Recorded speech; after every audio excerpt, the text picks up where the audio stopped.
जय हिंद मेरे प्यारे दोस्तों, स्वागत है आपके एसएससी सेंटर के इस नए वीडियो में। चलिए बिना समय गवाए यूपी बोर्ड की आप सभी को हार्दिक शुभकामनाएं और मुझे उम्मीद है कि आप सही से जाकर पेपर देंगे। चलिए आज इस क्वेश्चन में जितने भी सीरीज आया है क्वेश्चन का, यह मोस्ट इंपोर्टेंट है फॉर यूपी बोर्ड। तो बिना समय गवाए शॉर्ट में ज़्यादा समय न लेके तेजी से इसको हल करने के लिए हम कोशिश कर रहे हैं। कह रहा है कि निम्नलिखित में से शुक्ल युग के लेखक कौन हो सकते हैं। तो शुक्ल युग के मुंशी प्रेमचंद। कफन व कुश की रात किसकी है? मुंशी प्रेमचंद का। समझ रहे हैं? गोदान और गबन भी है। गोदान कफन है ना, इसी तरह से गोदान है, गोदान और गबन। गबन ये भी याद रखिएगा, गोदान और गबन। फिर से कह रहे हैं कि सिंदूर की होली के नाटक कौन है। तो सिंदूर के प्रताप नारायण मिश्र। प्रताप नारायण मिश्र। जहां पर क्वेश्चन आ जाए सिंदूर की बात कर दे, सिंदूर सिंदूर तो सिंदूर प्रताप की बात किया जाता है, प्रताप। समझ गए? तो वहां पे प्रताप नारायण क्या हो जाएंगे? मिश्र हो जाएंगे। रूस में 25 मास। देखिएगा ऐसा लग रहा है कि हम कहीं गए थे। समझ गए? ऐसा लग रहा है कि हम कहीं गए थे। तो यहाँ पे क्या दिखाई दे रहा है? यात्रा वृत्तांत। यानी कि पेपर में ऐसे भी आ सकता है कि रूस में 25 मास कौन सी विधा है? यात्रा वृत्तांत है कि क्या है? तो उसमें एक क्वेश्चन इसमें ऐसे दिखाई दे रहा है कि यात्रा वृत्तांत हो जाएगा। तो किनका है? नागेंद्र जी का है कि प्रभाकर माचवे का है कि रामप्रीत बेनीपुरी का है कि राहुल साकृत्यान। राहुल साकृत्यान एक ऐसे व्यक्ति थे जिन्होंने सबसे ज्यादा यात्रा वृत्तांत पे ही, मतलब जितने भी अपने लेखक प्रदर्शन की है यात्रा वृत्तांत पे ही किया है। फिर से कह रहे हैं कि बाजे पायलिया के घुंघरू के लेखक कौन है? बाजे पायलिया के घुंघरू है कन्हैयालाल मिश्र, प्रभाकर जी हैं। फिर से आ जाएगा कि रीतिकाल को अलंकृत काल किस विद्वान ने कहा था? यह मिश्र बंधुओं ने कहा था। रीतिकाल को अलंकृत काल का मतलब ये हो जाएगा इसमें जितने भी कह सकते हैं इसमें रस, श्रृंगार रस की प्रधानता है। समझ गए? यानी कि जितने भी इसमें बनाया गया है तो उसको अलंकृत कर करके बढ़ा एकदम सही से हर एक चीज की प्रधानता। जैसे कि इसमें सबसे ज्यादा प्रधानता किसका दिखाई देता है? तो कह सकते हैं कि इसमें श्रृंगार रस की प्रधानता है। समझ गए? तो इसलिए इसे अलंकृत करके बनाया गया है। तो इसके लेखक कौन हो जाएंगे? मिश्र बंधुओं ने। यानी कि रीतिकाल के अलंकृत काल किसने, किस विद्वान ने कहा था? तो मिश्र बंधुओं ने। निम्नलिखित में से कौन सी कृति रीतिकालीन कवि देव की नहीं है? कवि देव की नहीं है तो कवि प्रिया है। कवि प्रिया आप लोग कमेंट करके बताइएगा कमेंट सेक्शन में कि कवि प्रिया की रचना है। आइए नेक्स्ट क्वेश्चन पे ध्यान दिएगा। कह रहा है कि द्विवेदी युग की विशेषता क्या है? यानी कि विशेषता यानी कि प्रवृत्ति क्या थी? तो इसमें इतिहास वृत्तन यानी कि कह सकते हैं इतिवृत्तात्मकता की बात किया गया था। इतिवृत्तात्मक जो बीता हुआ सब था। इसे कह रहा है कि 1943 इसमें प्रकाशित तार सप्तक का संपादक किसने किया था? तो रामवृक्ष यानी कि कह सकते हैं राम विलास शर्मा, वात्सल्य अज्ञा इनको बोलते हैं। राम की शक्ति पूजा व कुकुरमुत्ता किसकी रचना है? राम की शक्ति पूजा व कुकुरमुत्ता किसकी रचना है? तो निराला जी का। सूर्यकांत त्रिपाठी उर्फ निराला। बुरे समय को देखकर गंजे तू क्यों रोए, किसी भी हाल में तेरा बाल न बांका होए। उपर्युक्त पंक्ति में कौन सा रस है? थोड़ा सा देखिएगा। बुरे समय में को देखकर गंजे तू क्यों रोए, किसी भी हाल में तेरा बाल न बांका होए। तो ये बताइए इसमें क्या दिखाई दे रहा है? कह रहा है कि वीर रस है। इसमें वीर की तो कोई बात ही नहीं किया गया है। करुण रस है क्या? श्रृंगार रस है कि क्या हास्य रस है? बुरे समय को देखकर गंजे टकले, गंजे में तो होता है टकले, तू क्यों रोए, किसी भी हाल में तेरा बाल न बांका होए। इसका मतलब हो जाएगा कि मान लीजिए अगर हम टकले हैं तो टकले पर अगर बाल झड़ भी जा रहा है तो क्या हमारा बाल बांका हो सकता है? किसी भी परिस्थिति में रहे हमारे जब सर पे बाल ही नहीं रहेगा तो बाल क्या बांका होगा? तो हंसता हुआ दिखाई नहीं दे रहा है। इसमें क्या हो जाएगा? हास्य रस हो जाएगा। ठीक है, नेक्स्ट क्वेश्चन पे ध्यान दीजिएगा। वो तो हो गया बुरे समय वाला। तो इसमें क्या हो जाएगा? हास्य रस हो जाएगा। उस काल मारे क्रोध के तन कापे उनका लगा, मानो हवा के वेग से सोता हुआ सागर जगा। इसमें क्या दिखाई दे रहा है? उत्प्रेक्षा अलंकार। बताए थे कि जिस शब्द में मन मन हूँ मानो जन जन हूँ जानो शब्द आता है वहां पे उत्प्रेक्षा अलंकार होता है। कह रहा है कि नील सरोवर श्याम तरुण अरु बारिज नयन, कराऊ शोभ मम उर्धाम सदा क्षीर सागर शयन। कौन सा ये क्या है? तो सोरठा है। सोरठा देखिएगा, सोरठा सोरठा या तो फिर रोला, दोनों में से कोई एक का एक परिभाषा आ जाएगा। क्योंकि हम पेपर सॉल्व करवा रहे हैं, अगला वीडियो आप लोग का आएगा पर यानी कि रस छंद अलंकार से ही, उसमें उदाहरण सहित आपको स्पष्ट किया जाएगा कि कौन किसका उदाहरण हो सकता है, कौन क्या होगा। तो उस वीडियो के लिए इंतजार कीजिएगा। नेक्स्ट क्वेश्चन पे ध्यान दिया जाए, क्योंकि रोला एक सममात्रिक छंद होता है। रोला सोरठा, रोला एक अर्धसममात्रिक छंद है, सोरठा एक अर्धसममात्रिक छंद होता है। सॉरी कारण निम्नलिखित में से किस शब्द में अनु उपसर्ग का प्रयोग नहीं किया गया है? पहला अनुकरण है, अनुशासन है, अनुत्तीर्ण है। तो क्या हो जाएगा? अनुत्तीर्ण। अनु शब्द का प्रयोग करने के लिए किया जा रहा है कि प्रयोग नहीं किया गया, तो क्या हो जाएगा? अनुत्तीर्ण। क्योंकि अनु पहले उसका अनुत्तीर्ण होता है, इसमें अल जुड़ जाता है तब तो अनुत्तीर्ण पढ़ते हैं उसको। नीलकंठ, त्रिनेत्र, चतुर्भुज, समस्त पद में प्रयुक्त समास कौन सा है? बहुब्रीहि समास। बादल का पर्यायवाची शब्द नहीं है, बादल का पर्यायवाची शब्द नहीं है। नीरद, तोदय, अम्बुद, पयोद, जलद, पाथोद। क्या हो जाएगा? जलज, पंकज, ये कमल का है।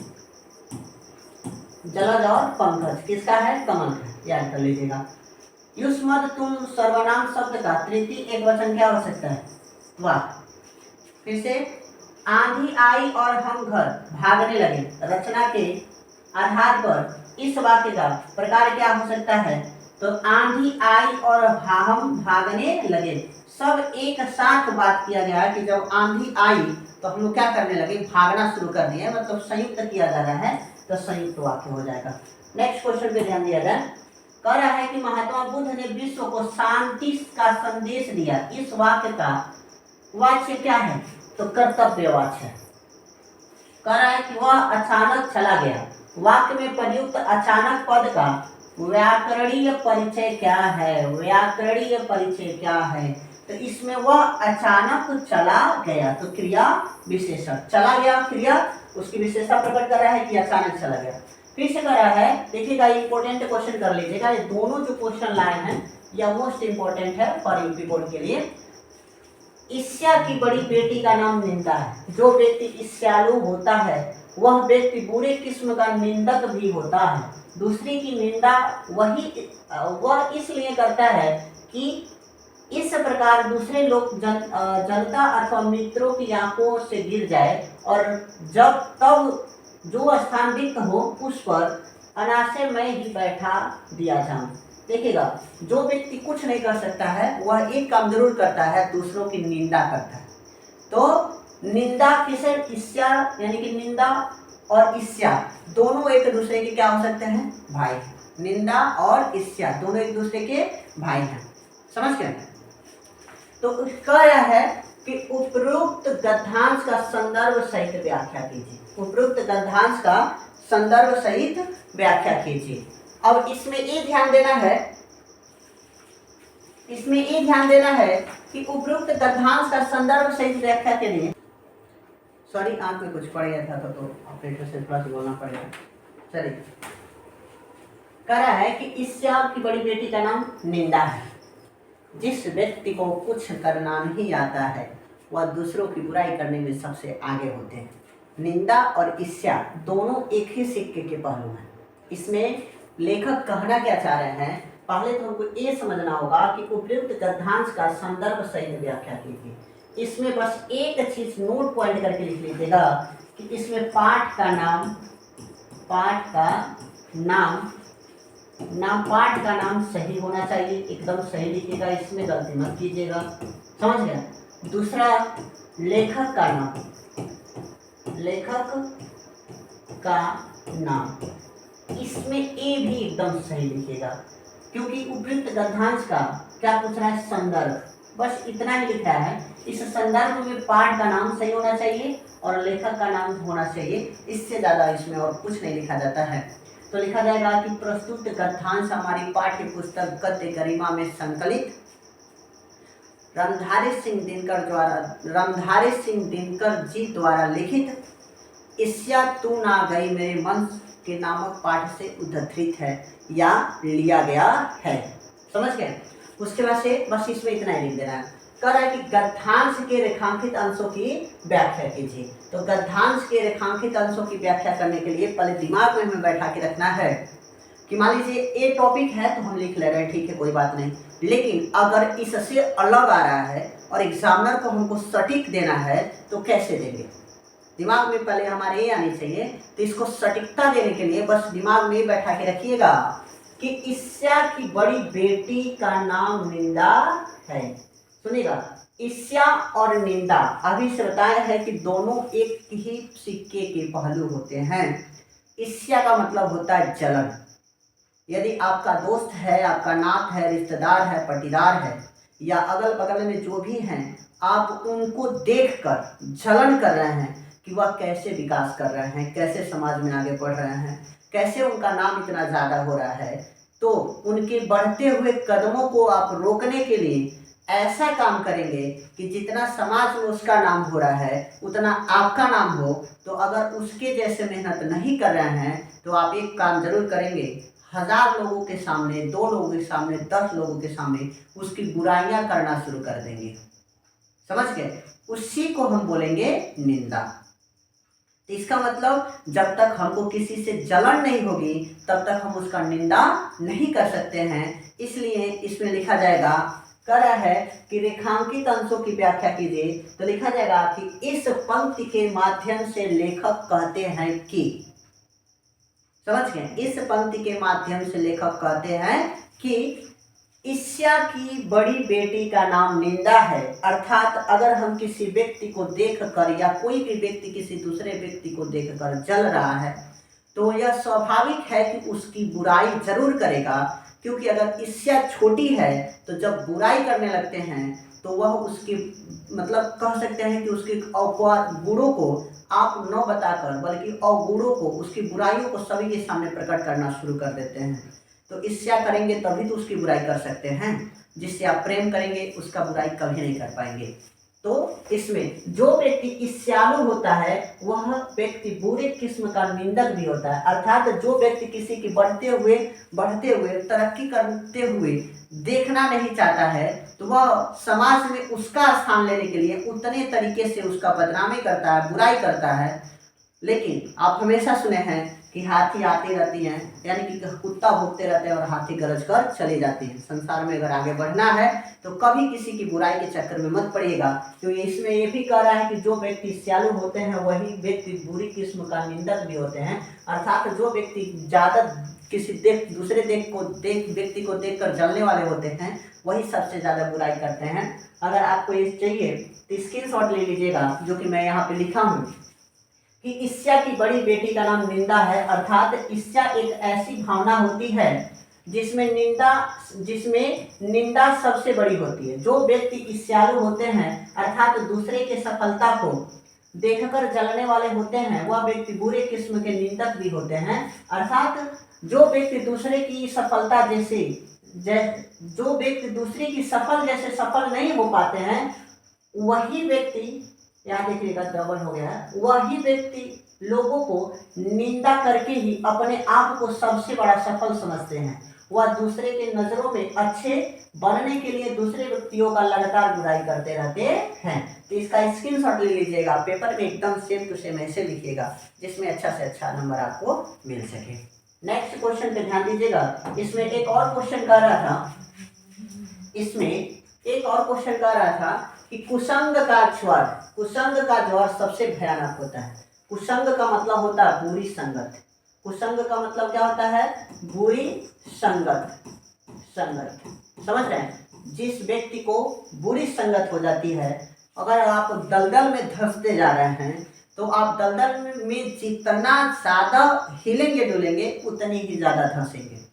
सेम टू सेम बुरी संगत होती है। अगर आप बुरे लोगों के साथ रह रहे हैं, अपने आप को आप कितना भी सही कहें, अंततः आप बुरे बन ही जाएंगे, क्योंकि संगत का असर बिल्कुल पड़ता है। समझ गए? उसी में कह रहा है कि संगत का ज्वर सबसे भयानक होता है। यह केवल नीति और समृद्धि का ही नहीं करता है बल्कि बुद्धि का भी क्षय कर देता है। किसी युवा पुरुष की संगति यदि बुरी होती है, 1 मिनट रुकेगा, सॉरी, इसमें कुछ और भी क्वेश्चन कर रहा था कि ईर्ष्यालु व्यक्ति दूसरे व्यक्ति की निंदा क्यों करते हैं।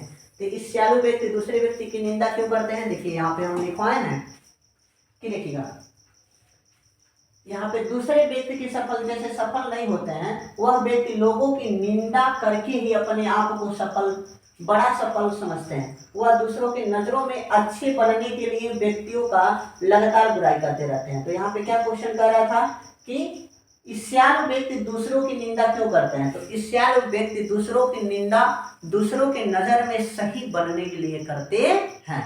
फिर से नेक्स्ट क्वेश्चन पे ध्यान दीजिएगा, बस इसका इसमें इतना ही आंसर हो जाएगा कि कुसंग का ज्वर सबसे भयानक होता है। यह केवल नीति और प्रवृत्ति का ही नाश करता है बल्कि बुद्धि का भी क्षय कर देता है। दिमाग में ये समझ के रखना है कि उपर्युक्त गद्यांश का संदर्भ सहित व्याख्या कीजिए। तो लिखा जाएगा कि प्रस्तुत गद्यांश हमारी पाठ्य पुस्तक गद्य गरिमा में संकलित मित्रता नामक पाठ से लिया गया है, जिनके लेखक हिंदी साहित्य के महान नाटककार, आलोचककार तथा निबंधकार अच्छा रामचंद्र शुक्ल जी हैं। इतना लिखिएगा। उसके बाद से फिर से थोड़ा से बढ़ा चढ़ा के लिखिएगा, क्योंकि हिंदी है, जितना बढ़ा के लिखेंगे उतना ही आपके लिए फायदेमंद रहेगा। फिर से इसमें फिर से क्वेश्चन कर रहा है, जरा क्वेश्चन को ध्यान से पढ़िएगा कि गद्यांश के, सॉरी, क्वेश्चन को देखिएगा कि गद्यांश के रेखांकित अंश की व्याख्या कीजिए। रेखांकित अंश में क्या दे रहा था कि ईर्ष्या की, यहाँ पे कुसंग का ज्वर सबसे भयानक होता है। कुसंग का ज्वर मतलब बुरी संगति का जो असर होता है वह सबसे बुरा होता है। इसमें यह केवल नीति और समृद्धि का ही नहीं नाश करती है बल्कि बुद्धि और विवेक का भी क्षय कर देती है। अर्थात जो व्यक्ति बुराइयों के संगत में चला जाता है तो उसका सिर्फ बुद्धि ही नहीं नाश होती है बल्कि उसका समूल नाश हो जाता है। वो उसका सोचने समझने की प्रवृत्ति नष्ट हो जाती है। मानव वह ऐसे दलदल में फंसता जाता है जिसमें वह कभी निकल नहीं सकता है जब तक अच्छे व्यक्तियों का संगत न करें। जिस तरह से अगर हमें बीमारी हो जाती है और दवा नहीं खाते हैं तो लगातार हमारा शरीर बीमार होता चला जाता है, ठीक उसी प्रकार बुरी संगत होती है। अगर बुरी संगत में हम लगातार अगर पैर रख दे रहे हैं और अपने आप को सतर्क नहीं किए, अगर पुनः वापस नहीं आए तो एक ऐसा समय आ जाएगा कि हमारा सिर्फ बुद्धि नहीं बल्कि हमारा पूरा मूल नाश हो जाएगा। जैसे कि मैं यहाँ पर लिखा हूँ, यहाँ देखिएगा कि इस पंक्ति के यानी कि लिखा जाएगा रेखांकित अंश की व्याख्या करने के लिए कह रहा है, तो लिखा जाएगा कि इस पंक्ति के माध्यम से लेखक कहते हैं कि कुसंग का ज्वर इतना भयानक होता है कि इसके संगत में आने पर मानव अपना सब कुछ खो देता है, सब कुछ खो देता है। बुद्धि खोएगा, मूल नाश कर देगा, संस्कार खो देगा, हर एक चीज खो देगा। इसमें यह भी है कि यह हमारे केवल नीति को ही नहीं बल्कि हमारे पूरे बुद्धि स्वभाव को भी क्या करता है, नष्ट कर देता है। मतलब सोचने समझने की शक्ति, स्वभाव। माता पिता का सम्मान करते थे लोग जो कि करना छोड़ देंगे लोग, बड़ों का सम्मान करते थे लोग जो कि करना छोड़ देंगे, स्त्रियों का सम्मान करते थे लोग, बुरी संगत में आने के बाद स्त्रियों का भी सम्मान करना छोड़ देंगे लोग। तो यही बुरी संगत का क्या होता है, असर है। इसलिए लिखवा रहे हैं कि यह हमारे केवल नीति को ही नहीं बल्कि हमारे पूरी बुद्धि और स्वभाव को भी नष्ट कर देता है। यह इतना बड़ा घातक होता है कि अगर कोई व्यक्ति दलदल में भी फंस जाता है तो वह उसी उसमें ही समाता, वह उसी में समाता चला जाता है। ठीक उसी प्रकार गलत संगत आने पर सही और गलत की पहचान करने में भी असमर्थ हो जाता है। याद रखिएगा कि अगर एक ऐसा समय आएगा जब आपको एक निर्णय लेना होगा कि अब सही संगत में जाएं कि गलत संगत में जाएं, तो एक बात याद रखिएगा कि गलत संगत बहुत आनंददायक होता है, लेकिन एक ऐसा समय आता है जिसमें सबसे ज्यादा दुख मिलता है। लेकिन सही संगत थोड़े के लिए दुख देगा लेकिन आने वाले समय में हमेशा सुख देगा। इसलिए कहा जाता है कि संघर्ष कीजिए, मेहनत कीजिए, सफल जरूर होंगे। सफल होने से कोई रोक नहीं सकता, किसी के माई का लाल नहीं है कि रोक के दिखा देगा। समझ गए? नेक्स्ट क्वेश्चन पे ध्यान दीजिएगा। इसमें एक क्वेश्चन और था,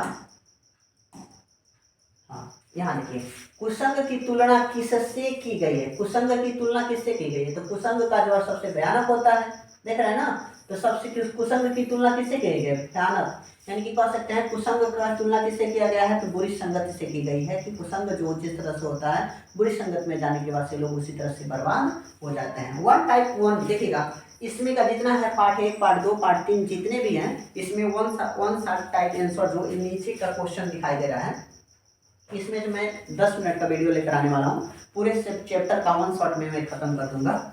नेक्स्ट क्वेश्चन पे ध्यान दिया जाए। इसमें ये ध्यान देना है कि नीचे दिए गए तत्वों का संदर्भ सहित व्याख्या कीजिए, अनुवाद कीजिए। वाराणसी प्राचीन काले गृह गृह विद्या दिव्य ज्योति उद्धते। कह रहा है कि वाराणसी प्राचीन काल में, गृह गृह का मतलब होता है घर घर में, विद्या दिव्य ज्योति यानी कि विद्या का जो लिख सकते हैं कि वाराणसी में प्राचीन काल से ही वाराणसी में विद्या, घर घर में विद्या की ज्योति जलती थी। आधुनिक अत्र संस्कृत धरा सतत प्रवृत्ति, यानी कि आज यानी कि आधुनिक काल से ही यहाँ पर संस्कृत की जो ज्योति है वह अभी भी क्या हो रही है, प्रवाहित हो रही है, जल रही है। जननान ज्ञानम वर्धते, यानी कि आज यानी कि आधुनिक काल से कह सकते हैं कि जब से यह नया युग शुरू हुआ है इस समय भी यानी कि यहाँ पर संस्कृत की जो दिव्य ज्योति है अभी भी, मतलब कह सकते हैं कि लोग यहाँ पर जाकर संस्कृत का पाठ ज्ञान अर्जित करते हैं, संस्कृत का ज्ञान अर्जित करते हैं, तो अभी भी यहाँ पे चलता हुआ दिखाई देता है। अत्र अनेके आचार्य मूर्धन्यम विद्यांसम वैदिक वांग्यम अध्यापने च इदानी निरंतर, यानी कि अत्र मतलब यहाँ अनेक आचार्य मूर्धन्यम यानी कि कह सकते हैं विद्यास, यानी कि जो विदेशी लोग भी हैं, अनेक आचार्य और विदेशी लोग भी वैदिक मंत्र से यानी कि वैदिक यानी कि जो हमारा वैदिक ज्ञान है अध्ययन अध्यापन से इदानी निरंतर, यानी कि यहाँ पर आकर निरंतर अध्ययन और अध्यापन का कार्य करते रहते हैं। न केवल भारतीय अपितु दैव, यानी कि वैदेशिका, यानी कि केवल यहाँ पर भारतीय ही नहीं बल्कि विदेशी भी गिरवाड़ियम अध्ययनम अत्र अगच्छति, यानी कि यहाँ पर सिर्फ भारतीय ही नहीं बल्कि विदेश के लोग भी यहाँ पर अध्ययन करने के लिए आते हैं। वो भी कैसे, निःशुल्क जब विद्या गृहन्ते, यानी कि यहाँ पर आकर यहाँ पे सिर्फ भारतीय ही नहीं बल्कि विदेश के लोग भी शिक्षा ग्रहण करने के लिए आते हैं, जो कि निःशुल्क शिक्षा ग्रहण करते हैं। नेक्स्ट क्वेश्चन पे ध्यान दिया जाए। कह रहा है कि अखिल भारतीय वाद विवाद प्रतियोगिता में प्रथम पुरस्कार विजेता मित्र को एक बधाई पत्र लिखिए। निम्नलिखित में से चलिए, इसके लिए हम स्पेशल आपको यहाँ पे हम लिख दे रहे हैं कि यहाँ पर एक हम निबंध का उसके बाद से निबंध के साथ साथ हम ये भी लिख दे रहे हैं कि एक लेटर यानी कि पत्र का भी, लेटर और पत्र दोनों का ही लिख दे रहे हैं, यानी कि हम आपका निबंध का भी अलग से वीडियो एक प्रोवाइड करवा देंगे 1 शॉट में, और पत्र लेखन का भी एक वीडियो शॉर्ट पर प्रोवाइड करवा देंगे। फिर से देखेगा, छोड़िए इसको लास्ट में बल्कि दूसरे वीडियो में देखा जाएगा। निम्नलिखित में से किन्हीं 2 प्रश्नों के संस्कृत में उत्तर दीजिए। चंद्रशेखर क आसी, चंद्रशेखर एक देशभक्त क्रांतिकारी, यानी कि चंद्रशेखर एक क्रांतिकारी देशभक्त आसी। फिर से हो जाएगा, वीर किन पूछेत, वीर वीरेन पूछेत। वाराणसी नगरी कस्य नधा कूले स्थिति, वाराणसी नगरी गंगा नधा कूले स्थिति। बस यहाँ वाराणसी जब पूरा लिख दीजिएगा, वाराणसी नगरी कस्य के जगह पे गंगा नधा कूले स्थितम, ठीक है। ज्ञान पुत्र संभता, ज्ञान पुत्र के जगह सर्व लिख दीजिएगा कि ज्ञान सर्व संभता। फिर निम्नलिखित में से किसी एक विषय पर निबंध लिखिए।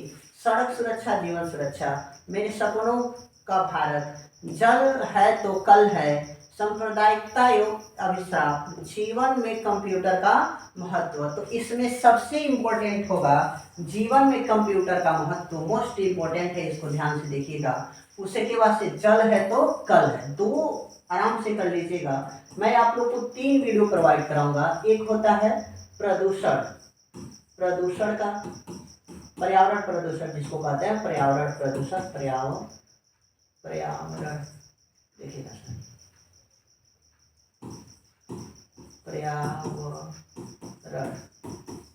पर्यावरण प्रदूषण समझ रहे हैं।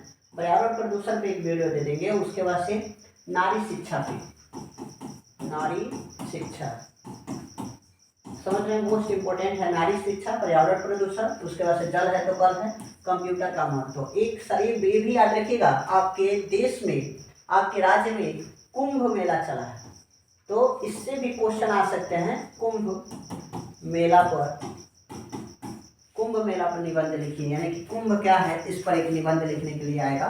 तो इसमें से 3 वीडियो हम प्रोवाइड कर, मतलब 3 निबंध प्रोवाइड करवा देंगे, उसको देख लीजिएगा। नेक्स्ट ध्यान दीजिए, कह रहा है कि डॉक्टर, इसमें ज्यादा मात्रा में ध्यान दीजिएगा आचार्य रामचंद्र शुक्ल का और डॉक्टर राजेंद्र प्रसाद का। इसमें बस तैयारी करके रखिएगा, हो सके तो बस जीवनी परिचय का भी एक वीडियो निबंध के साथ साथ उसके बिहान, मतलब उसके एक दिन बाद ही, यानी कि सुबह में ऊपर है तो शाम में डाल देंगे। तो इसका भी क्या पड़ेगा, इसका भी अलग से डाल देंगे, जीवनी परिचय कैसे लिखना होगा। लेकिन हम बता दे रहे हैं कि डॉक्टर राजेंद्र प्रसाद और आचार्य रामचंद्र शुक्ल दोनों का मोस्ट इंपॉर्टेंट है पेपर के लिए। इसमें सबसे ज्यादा इन लोग का तैयार कर लीजिएगा। इसमें मैत्री षडगुप्त कर लीजिएगा, उसके बाद से सूरदास जी का कर लीजिएगा, 2 इंपॉर्टेंट है। नेक्स्ट कर रहा है अपनी पाठ्य पुस्तक में के संस्कृत के खंड काव्य से किन्हीं एक श्लोक पर इस प्रश्न पत्र में न आए। तो इसमें क्या लिख सकते हो, आप तो दुर्गामी च शास्त्रो न पंडित, यानी कि वही लिख दीजिएगा, आप तो दुर्गामी च शास्त्रो न पंडित वाला, ठीक है। चलिए इसके लिए फिर से करें, अपने विद्यालय के पुस्तकालय में हिंदी के पुस्तकों एवं पत्र पत्रिकाओं का अभाव है, इन्हें मांगने के अनुरोध करते हुए अपने विद्यालय के प्रधानाचार्य पर एक पत्र लिखिए। तो लिखेगा कि सेवा में श्रीमान प्रधानाचार्य महोदय, आप श्रीमान जी से सविनय निवेदन है कि, या विषय लिखना चाहते हैं तो विषय लिख दीजिएगा कि आप किस विषय पर पत्र लिख रहे हैं, निबंध लिख रहे हैं। तो आप लिखिएगा कि सेवा में श्रीमान प्रधानाचार्य महोदय, विद्यालय का नाम लिख दीजिएगा, उससे बस लिखिएगा महोदय, आप श्रीमान जी से सविनय निवेदन है कि हमारे यहाँ अच्छी किताबों का अभाव है, जिसके कारण हमें पढ़ने में काफ़ी कठिनाइयाँ हो रही हैं। अतः आप श्रीमान जी से सविनय निवेदन है कि वह जो कृपया कर पुस्तक का व्यवस्था करने का कृपा प्रदान करें। आपका आज्ञाकारी शिष्य XYZ, अपना नाम कभी मत लिखिएगा क्योंकि इसमें नाम नहीं लिखा जाता है। नेक्स्ट क्वेश्चन पे ध्यान दीजिएगा, इसमें कह रहा है कि अखिल भारतीय वाद विवाद प्रतियोगिता में तो गतिविधि है। नेक्स्ट, मेवाड़ मुकुट खंड काव्य के द्वितीय सर्ग लक्ष्मी सर्ग का, या मेवाड़ खंड काव्य के आधार पर चलते, यानी कि मेवाड़ मुकुट खंड काव्य के आधार पर नायक का चरित्र चित्रण करने की बात कर रहा है, नायक का चरित्र चित्रण। तो इसमें नायक कौन थे, महाराणा प्रताप, महाराणा प्रताप, महाराणा प्रताप क्या थे, नायक थे। नायक मतलब होता है हीरो, समझ गए। इसमें हेडिंग डाले हैं कि मेवाड़ मुकुट के आधार पर महाराणा प्रताप का चरित्र चित्रण। इसमें पहले तो सबसे पहले लिखिएगा कि महाराणा प्रताप थे कौन, क्योंकि उनके विषय में लिखेंगे तभी उसके आगे बता सकते हैं। तो महाराणा प्रताप मेवाड़ मुकुट खंड काव्य के नायक हैं। इस कवि ने इस काव्य में भारतीय इतिहास के विख्यात महापुरुष महाराणा प्रताप का त्याग, संघर्ष, देशभक्ति, उदार और बलिदान का चित्रण किया है। इसको पेपर में एकदम एक्टिविटी में इसे लिखिएगा। इसमें आ जाएगा पहला क्वेश्चन कि स्वतंत्रता प्रेमी महाराणा प्रताप क्या थे, महान स्वतंत्रता प्रेमी थे। इसमें उन्होंने क्या लिखना है, 2 से 3 लाइन लिखेगा कि स्वतंत्रता का प्रेम प्रताप के रोम रोम में बसे हुए थे। स्वतंत्रता का प्रेम प्रताप के रोम रोम में बसे हुए थे, व्याप्त थे। भारत के सभी शासक अकबर की अधीनता को स्वीकार कर लेते हैं, परंतु वह जब तक सांस है स्वतंत्र रहूंगा, दास नहीं हो सकूंगा कहते हुए यानी कि पराधीनता स्वीकार नहीं करूंगा। यानी कि पहला लिख सकते हैं कि महान देशभक्त थे, यानी कि देश प्रेमी थे। सब पूरे के पूरे जितने भी भारतीय शासक थे, अधिकतम भारतीय शासक महाराणा प्रताप के यानी कि अकबर की स्वतंत्रता को स्वीकार कर लेते हैं, लेकिन महाराणा प्रताप एक ऐसे व्यक्ति थे जो अकबर की स्वतंत्रता को स्वीकार नहीं करते हैं और सोचते हैं कि सांस जब तक रहेगी तब तक लड़ूंगा, किंतु अपने देश को, अपने राज्य को गुलामों का नहीं होने दूंगा, अर्थात मैं अपने राज्य को कभी मुगलों का नहीं होने दूंगा। इसलिए लड़ते लड़ते वह सबसे बड़े क्या थे, देश प्रेमी थे। दूसरा आ जाएगा देशभक्त, वो बहुत सच्चे देशभक्त थे।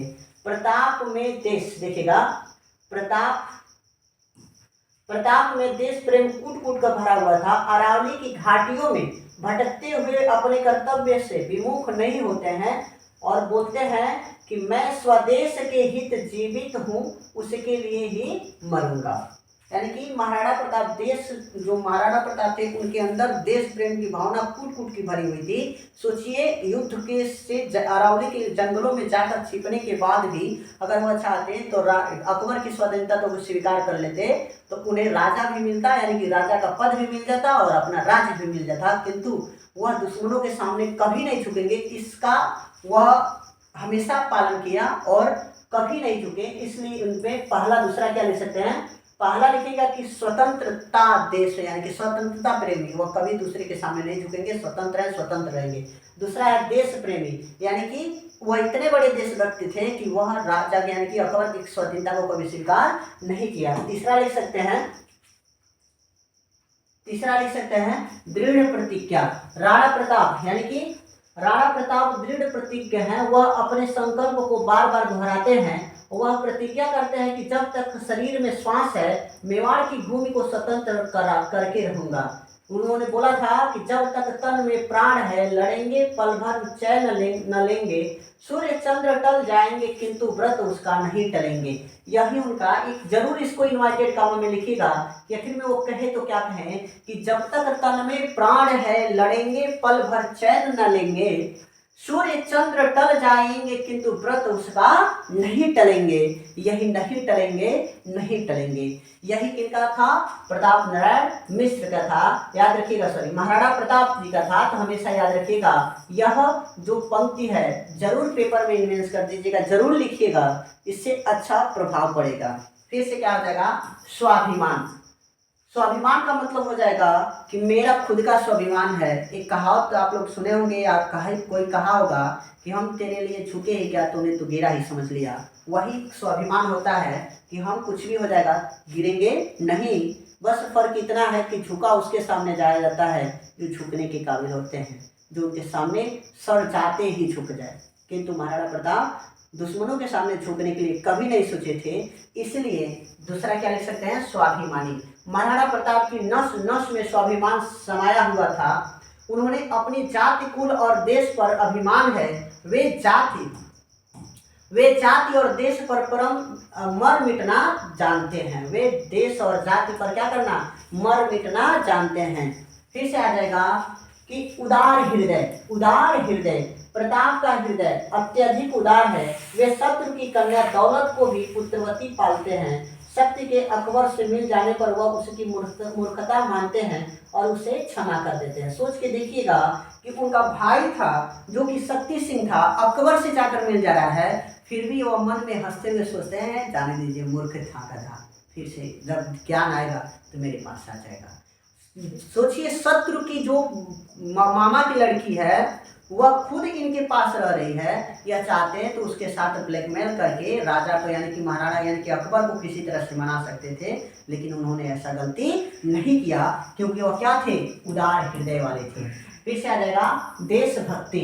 उनके अंदर तो देशभक्ति पीछे लिखवाई हुई है कि प्रताप में देश प्रेम की कूट कर भरा हुआ था और अरावली की घाटियों में भटकते हुए भी अपने कर्तव्यों को विमुख नहीं होते हैं।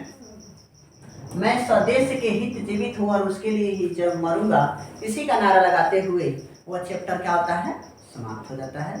दोस्तों अगर वीडियो पसंद आए तो प्लीज़ वीडियो को लाइक करें, चैनल पर नया है तो चैनल को सब्सक्राइब कर दें, बेल आइकन को ऑल पे प्रेस कर दें और अपने दोस्तों के साथ शेयर करना ना भूलें। मिलते हैं नेक्स्ट वीडियो में, तब तक के लिए जय हिंद, वंदे मातरम।